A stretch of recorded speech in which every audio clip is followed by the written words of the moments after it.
What's going on, guys? Shane here with another Fight Tips quick tip. So today I'm rocking the 3D Hypnotic Rash Guard. It's one of my favorite ones. I think this one is so cool. Links in the description below if you want to get one for yourself.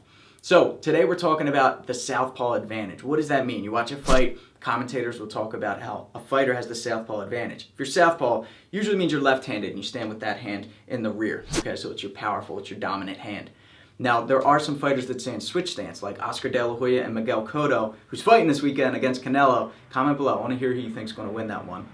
They'll stand with their dominant hand in the lead. Okay, so they're naturally left-handed, but they want a powerful jab, a powerful lead hook, so they'll keep that in the front. But let's talk about the Southpaw advantage. What does that mean? So why do they have an advantage? Some people will talk about how left-handed people are neurologically more advanced. No.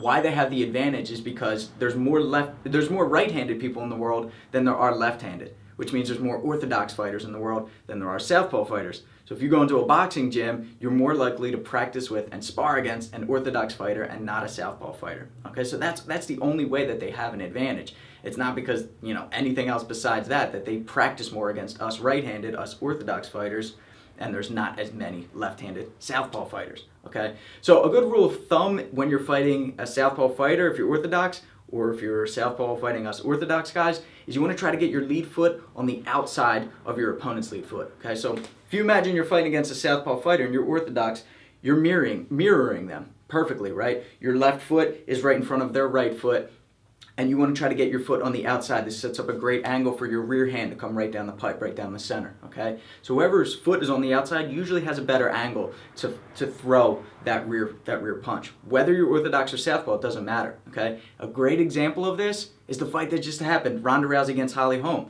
Holm, who's a Southpaw, kept taking her right foot and putting it on the outside of Ronda's foot, and then she would fire off that left hand or left elbow, come right down the pipe and land it against Ronda, and then she would circle and move out to her right, all right? So that's an awesome example right there. But if you go against a Southpaw fighter or an orthodox fighter and you're Southpaw, don't let them intimidate you. It's the same exact thing. You want to try to get your foot on the outside if you can, then you got to be slick with good head movement, okay? Beat them some other way. That's just a good strategy to exercise, all right? So do your thing. Establish the pace, dictate it, keep it going, win the fight. Do your thing. All right, guys, thanks for watching. Make sure you follow me on Twitter at Fight Tips. Send me a question so you can see it in a video like this, and subscribe so you can get those fight tips before your opponent does. Until then, I'm Shane with Fight Tips. Self-defense for the underdogs.